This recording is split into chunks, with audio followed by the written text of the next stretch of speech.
Hey there guys, welcome back to Judge Dredd Case Files. In our 7th strip, we learn that in 2099, objects that are ordinary to us today are considered art and are sought after for very high prices. Where there is an economy based around art, there is obviously going to be art thieves. Even objects such as automobiles are considered antiques and are considered art, and that's where this strip opens. We see a carjacker wasting somebody and taking his antique car. Control informs the judge. He turns the lights off on the lawmaster and pursues him under the cover of darkness using the infrared built into his visor, which is first introduced in this strip. He could bust them right there, but he's noticed that there's been some art thefts recently, so he's trying to trace it back to the source. They end up at this place called Krill's Cars, and it turns out that Krill's is the dude running this car theft operation. They end up spraying the judge in the face with some plastic coating, blinding him essentially because it covers his visor, so he has to remove his helmet,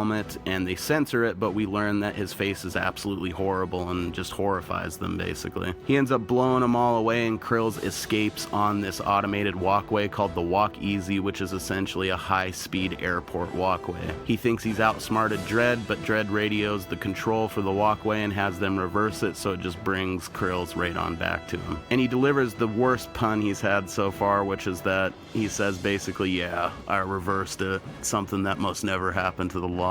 Overall, is it another throwaway strip? Yes, but it introduces some cool shit like the fact that Dredd obviously has some disfiguration going on with his face. It also introduces the idea of his infrared visor, which is pretty fucking cool. And that's all you really want out of the Judge Dredd strips, is for them to flesh out the world a little bit more. Obviously, they've got it going pretty good to this point. There's been a couple of low points, but there's been a lot of high points, and they've built up to the robot wars nicely, which we start easing into with our next strip, and that is the prologue for the robot wars. So we'll see you guys back here with that real soon.